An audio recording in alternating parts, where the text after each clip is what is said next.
ಮಲೆ ಮಹದೇಶ್ವರ ಬೆಟ್ಟ ಪವಾಡ ಪುಣ್ಯಕ್ಷೇತ್ರ ದರ್ಶನ ಇದಾಗಿರ್ತದೆ ನೋಡಿ. ಇವತ್ತಿನ ಒಂದು ವಿಡಿಯೋದಲ್ಲಿ ಒಂದು ಬಹಳ ಮುಖ್ಯವಾದಂತಹ ಮಾಹಿತಿಯನ್ನು ನೀಡ್ತಾ ಇದ್ದೀನಿ.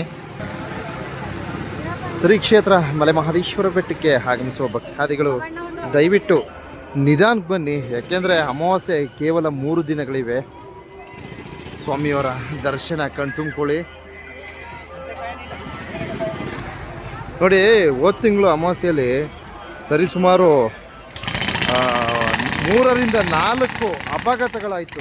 ಆದ್ದರಿಂದ ಈ ಮಾಹಿತಿ ನೀಡ್ತಾ ಇದ್ದೀನಿ ನೋಡಿ. ಅದರಲ್ಲಿ ವಿಶೇಷವಾಗಿ ನಮ್ಮ ಕರ್ನಾಟಕ ಸಾರಿಗೆ ವಾಹನಗಳು 2 ವಾಹನಗಳು ಅಪಘಾತಕ್ಕೆ ಒಳಪಟ್ಟಿವೆ. ಆದ್ದರಿಂದ ದಯವಿಟ್ಟು ಮಲೆಮಹದೇಶ್ವರ ಬೆಟ್ಟಕ್ಕೆ ಅಮಾವಾಸ್ಯೆ ಪ್ರಯುಕ್ತ ಆಗಮಿಸುವ ಭಕ್ತಾದಿಗಳು ನೋಡಿಕೊಂಡು ನಿಧಾನಕ್ಕೆ ಆಗಮಿಸಿ ಅಂತ ಈ ಒಂದು ವಿಡಿಯೋ ಮೂಲಕ ಸ್ವಾಮಿಯವರ ದರ್ಶನದೊಂದಿಗೆ ಸಮರ್ಪಣೆಯನ್ನು ಮಾಡಿರ್ತೀನಿ. ಎಲ್ರಿಗೂ ಒಳ್ಳೆಯದಲ್ಲಿ ಮಹದೇಶ್ವರ ಎಲ್ರಿಗೂ ಕಾಪಾಡಿ. ತುಂಬ ಹೃದಯದ ಧನ್ಯವಾದಗಳು.